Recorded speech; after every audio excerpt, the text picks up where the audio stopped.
आखिर के कुराले भगवत गीतालाई संसारको एक मात्र पृथक ज्ञान बनायो? के चाहिँ त्यस्तो तत्त्व हो जसले भगवत गीतालाई यो संसारको एक मात्र युनिक नलेज बनायो? युनिक नलेज सम्भवतः भगवत गीताको ज्ञानसँग प्रतिस्पर्धा गर्ने अर्को कुनै ग्रन्थ संसारमा छैन नै। यो लेखेर राख्दा हुन्छ, यो सत्य हो। भगवत गीताको ज्ञानसँग प्रतिस्पर्धा गर्न सक्षम यस्तो कुनै ग्रन्थ संसारमा छैन। यो केवल बोल्ने मात्र कुरा हैन। भगवत गीता ग्रन्थ केवल धार्मिक ग्रन्थ मात्रै होइन। यो एक ग्रन्थ हो, तर यो एक ग्रन्थ सबैको ग्रन्थ हो। बडा विचित्रको ग्रन्थ छ, बडा दिव्य ग्रन्थ छ। त अब हामी जानौँ के चाहिँ त्यस्तो चिज हो जसले भगवत गीतालाई विश्वको एक मात्र पृथक ज्ञान बनायो। संसारमा कति ठुल्ठुला बुकहरू छन्, कति प्रसिद्ध प्रसिद्ध रचनाहरू छन्, ग्रन्थहरू छन्, तर पनि ती ग्रन्थहरू भगवत गीताको अगाडि घोडा टेकेका छन्। भगवत गीता ग्रन्थ ती ग्रन्थहरूको तुलनामा धेरै बल्की, धेरै मोटो त हुनुहुन्न, सामान्य हुनुहुन्छ, तर पनि भगवत गीताको जुन ज्ञान छ त्यो ज्ञानको अगाडि कसैको केही लाग्दैन। जब हामी भगवत गीता पढ्छौँ, अध्ययन गर्दछौँ, बिस्तारै बिस्तारै हामीहरूलाई यो कुराको अनुभव हुन्छ। त यो तीन कारण भगवत गीताको ज्ञानसँग प्रतिस्पर्धा गर्ने आजसम्म कुनै ग्रन्थ छैन। भगवत गीता यी तीन कारण विश्वकै एकमात्र पृथक ज्ञान। के हुन् त ती तीन कारण? सर्वप्रथम कारण हो गीता सुगीता कर्तव्या किमन्य शास्त्र विस्तर्य यह स्वयं पद्म नावस्य मुख पद्म दुनिश्रिता। यो संसारका जति पनि ग्रन्थहरू छन्, चाहे नोबेल भनौँ, चाहे राजनीति शास्त्र भनौँ, अर्थशास्त्र भनौँ, उपन्यास, जतिसुकै ग्रन्थहरू छन्, त्यसै गरी भौतिक शास्त्र, रसायन शास्त्र, जीवशास्त्र, जति पनि तमाम ग्रन्थहरू छन्, यी सम्पूर्ण ग्रन्थहरूका जो लेखक छन्, ती लेखक र भगवत गीताको वक्तासँग फरक छ। भगवत गीताको वक्ता को हुनुहुन्छ? यहाँ स्वयं पद्म नावस्य मुख पद्म दिनिश्रिता। अर्थात् यो जुन भगवत गीता बोल्नेवाला जो व्यक्तित्व हुनुहुन्छ, ती व्यक्तित्व सामान्य व्यक्तित्व हुनुहुन्न, ती व्यक्तित्व साक्षात भगवान हुनुहुन्छ। यहाँ स्वयं पद्म नावस्य, स्वयं भगवान श्री कृष्ण हुनुहुन्छ। यो संसारी व्यक्ति हुनुहुन्न। अन्य ग्रन्थहरू संसारी व्यक्तिले लेख्दछन्, तपाईँ हामी जस्तै संसारी व्यक्तिले लेख्दछन् बस। तर भगवत गीता संसारी व्यक्तिद्वारा लेखिएको होइन, स्वयं भगवानद्वारा बताइएको हो। त्यसकारणले गर्दाखेरि भगवत गीता संसारको एकमात्र युनिक ग्रन्थ हो। अब भन्ने गरिन्छ बाइबल परमेश्वरका पुत्रले भन्नुभएको, जसको नाम थियो येशू। अब भगवान श्री कृष्ण उहाँ परमेश्वर। अब यसबारेमा धेरै वर्णन गरिरहनु आवश्यक छैन। त येशू ख्रीष्ट श्री कृष्णका पुत्र, केवल येशू ख्रीष्ट मात्रै होइन, तपाईँ हामी पनि श्री कृष्णका पुत्र पुत्रीहरू। यो संसारमा जति पनि जीवहरू छन्, यी सम्पूर्ण जीवहरू श्री कृष्णकै सन्तानहरू। गीतामा, स्वयं गीतामा श्री कृष्णले स्पष्ट बताउनु भएको छ, सर्वयोनिषु कौन्तेय मूर्तय सम्भवान्तिय तासाम ब्रह्म महद्योनि अहम बीज प्रदपिता। यो स्वयं श्री कृष्ण भगवानको वाणी हो। उहाँ स्वयं बताउनुहुन्छ कि यो सम्पूर्ण जगतमा सम्पूर्ण प्राणीहरूको बीजदाता पिता म नै हुँ। त्यसकारणले गर्दा येशू ख्रीष्ट पनि परमेश्वर श्री कृष्णकै पुत्र हुनुहुन्छ, यसमा कुनै दुई मत छैन। तपाईँ हामी पनि उहाँकै हौँ। त जुन बाइबल येशू ख्रीष्टले बताउनु भयो, त्यो बाइबल शास्त्र पनि भगवत गीतासँग प्रतिस्पर्धा गर्न सक्षम छैन। किन? किनकि यो त स्वयं भगवानको मुखारविन्दबाट निश्रित वाणी हो। पिताका पनि पिता परम पिताको मुखारविन्दबाट निस्किएको वाणी हो। भनेपछि भगवत गीताको ज्ञान कति महान छ। पहिलो कारण यो, या स्वयं पद्म नावस्य मुख पद्म द्विनिश्रिता। संसारमा जति पनि ग्रन्थहरू छन् यी ग्रन्थहरूका रचनाकार संसारी हुन्छन्, तर भगवत गीता जुन ग्रन्थका वक्ता हुनुहुन्छ स्वयं भगवान। त्यसकारणले गर्दा गीता पृथक। आजसम्म कुनै गीता बाहेक यस्तो ग्रन्थ छ जुन स्वयं भगवानले बोल्नु भएको? गीता। अब दोस्रो कारण हो, राजविद्या राजगुह्यम पवित्रम इदम उत्तमम प्रत्यक्षावगमम धर्म्यम सुसुखम कर्तुम अव्ययम। अब भगवत गीताको जुन ज्ञान छ यो केवल ज्ञान मात्र होइन। स्वयं भगवत गीतामा भगवानले बताउनु भयो 9.2 मा, राजविद्या राजगुह्यम, यो संसारको ज्ञानको राजा हो। राजा राजा भन्ने बित्तिकै त्यत्तिकै भगवत गीता सबैभन्दा ठुलो भइहाल्नु भयो। यसको मतलब यो संसारमा जति पनि किताबहरू छन्, जति पनि ग्रन्थहरू छन्, जति पनि शास्त्रहरू छन्, ती सम्पूर्ण शास्त्रहरूभन्दा माथि भगवत गीता राजा जसरी बसिरहनु भएको छ अरे। राजाले के गर्छन्? राजा सबभन्दा उच्च सिंहासनमा बस्दछन्, अरू सबै मन्त्रीहरू नेताहरू तल बस्दछन्, राजाले शासन गर्दछन्। हो त्यसै गरी भगवत गीता संसारका जति पनि ग्रन्थहरू छन्, जति पनि शास्त्र, ती सम्पूर्ण शास्त्रहरूभन्दा माथि बसेर ती शास्त्रहरूमाथि शासन गर्नुहुन्छ, नियन्त्रण गर्नुहुन्छ। त्यही भएर भनियो राजविद्या राजगुह्यम। राजगुह्यम किन भनियो?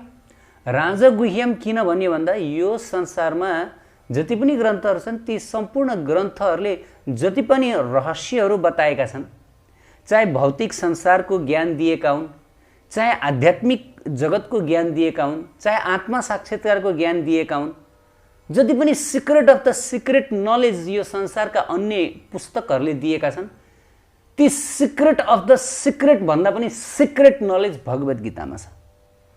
Super most secret. त्यही भएर यसलाई राजगुह्यम, रहस्यको पनि महारहस्य। गुह्य भनेको रहस्य। पवित्रमिदम उत्तमम। यति मात्र होइन, अब संसारका जो ग्रन्थहरू पुस्तकहरू छन् यी पुस्तकहरू पवित्र हुन पनि सक्छन्, नहुन पनि सक्छन्। पवित्र मान्छेले लेखे, साधु सन्त महापुरुषले लेख्नु भएको भए पवित्र हुन्छ, नत्र हुँदैन।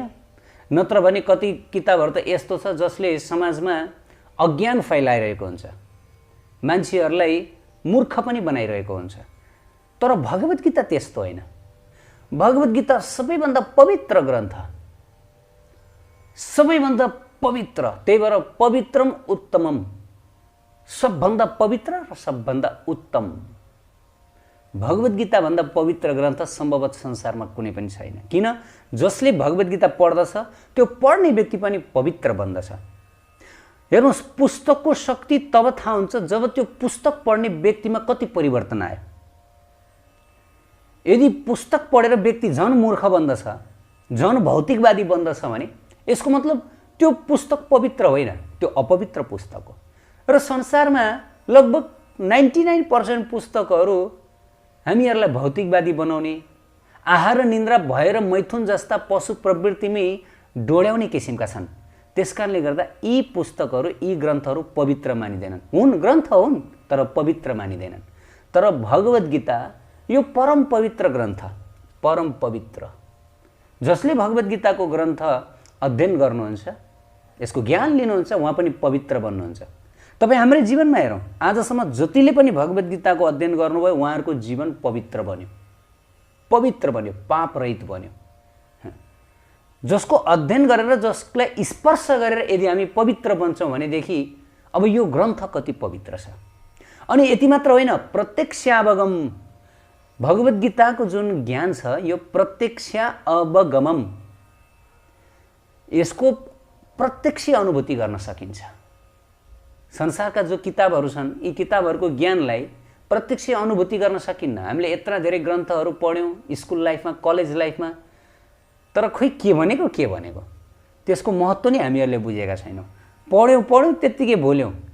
हामीहरूलाई काहीँ मनमा छोएको पनि छैन ती कुराहरूले। हामीले कति भुलि पनि सक्यौँ। र हामीहरूलाई खासै इम्प्रेस पारेको छैन। बस संसारमा कमाउनको लागि पढ्नुपर्छ भनेर मात्र जबरजस्ती पढियो, हो कि न? त्यसबाट प्रत्यक्ष एक किसिमको भित्रबाट सन्तुष्टि, आनन्दको हुन्छ नि, एक किसिमको भित्रबाट प्रसन्नताको अनुभव कुनै पनि किताबले ल्याउन सक्दैन संसारमा, कुनै पनि किताबले। नत्र भनेदेखि स्कुल कलेजमा यत्रा ठेलीका ठेली बुक्सहरू पढ्ने गर्छन्, स्कुल कलेजबाट जब घर फर्कन्छन् निराश भएर फर्कन्छन्। किन? बुक त बुकै पढेका हुन् नि।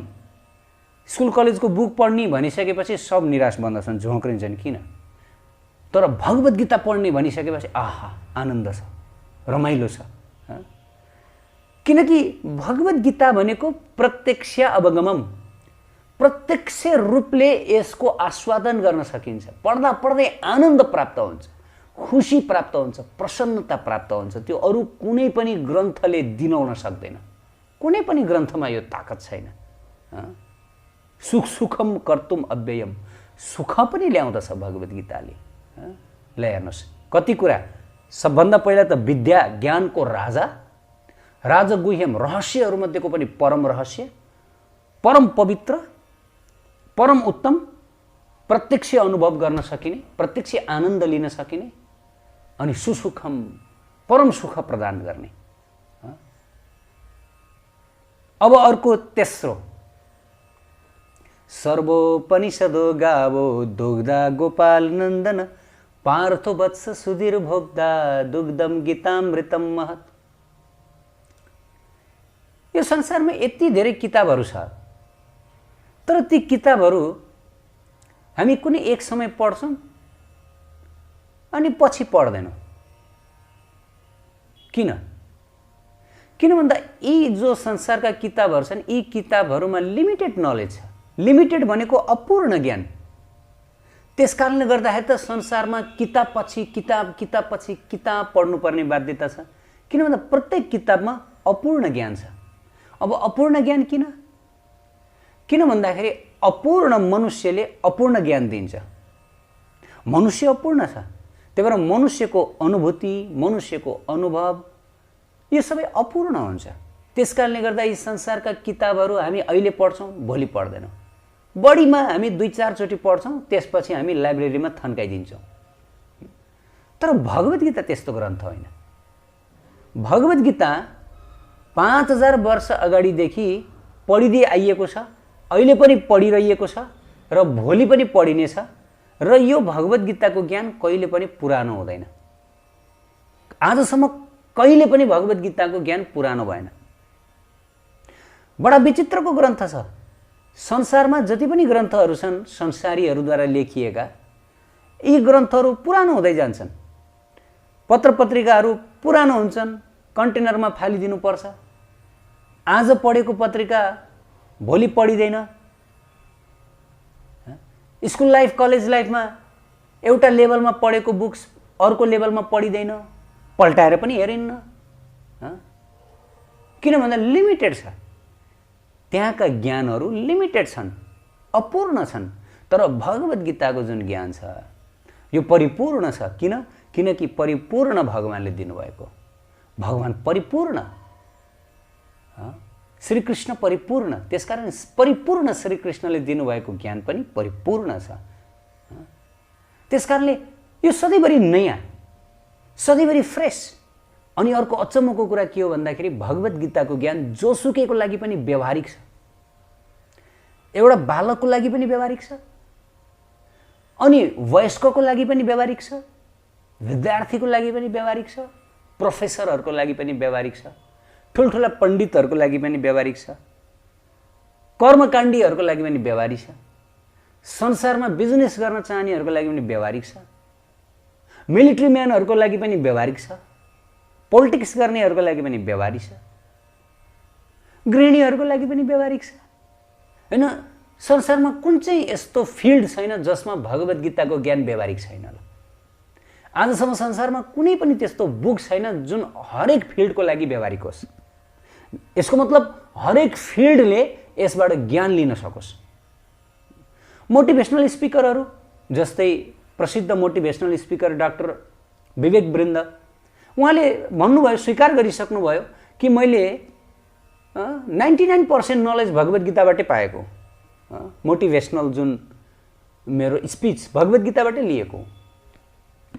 केवल उहाँ मात्रै होइन, धेरैजना। भगवत गीता सबैको लागि ज्ञानको स्रोत।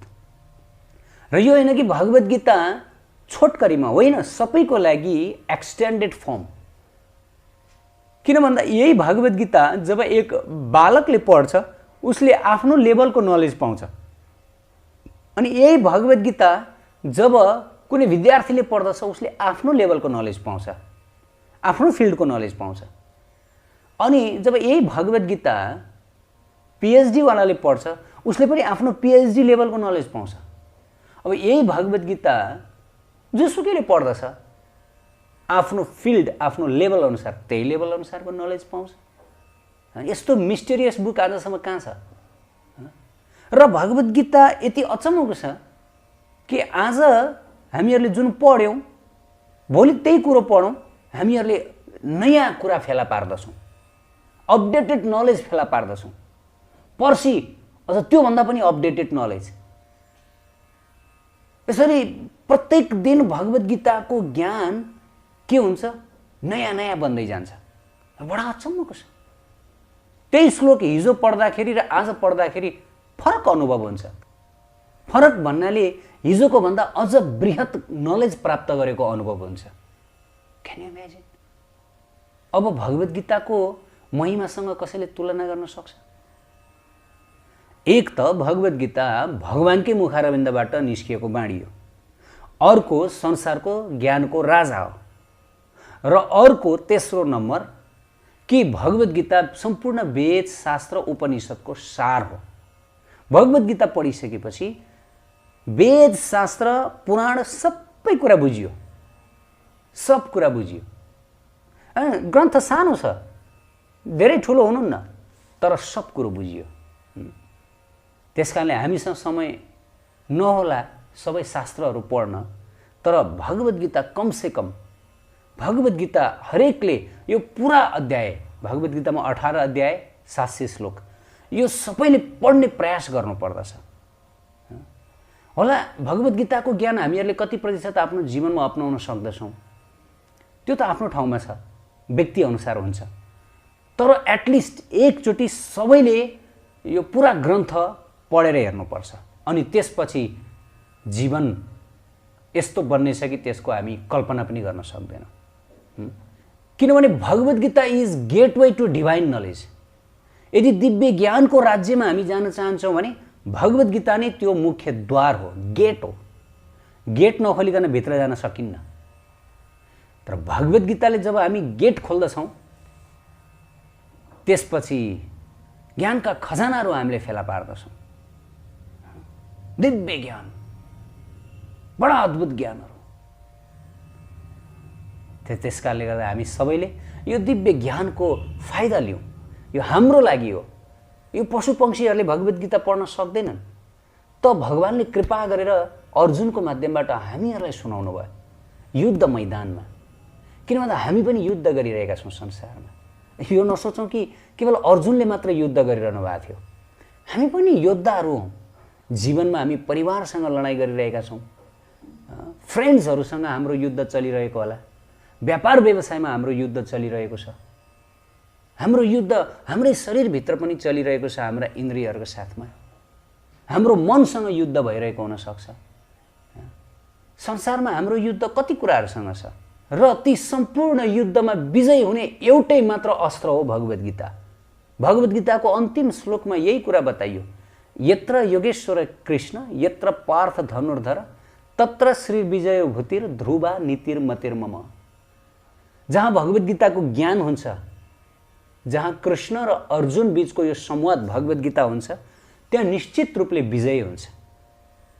यदि तपाईँ हामी विजयी बन्न चाहन्छौँ जीवनको हरेक पाइलामा, हरेक क्षेत्रमा भने भगवत गीता भन्दा शक्तिशाली शस्त्र अरू केही पनि हुन सक्दैन, केही पनि हुन सक्दैन। यो केवल मेरो भनाइ होइन, संसारमा जति पनि सफल व्यक्तिहरू हुनुहुन्छ ती सम्पूर्ण सफल व्यक्तिहरूको एकमत हो। जय जय श्री राधे। यस दिव्य युट्युब च्यानललाई सब्स्क्राइब गरिदिनुहोला, लाइक गरिदिनुहोला र यो तलको बेल आइकन पनि दबाइदिनुहोला।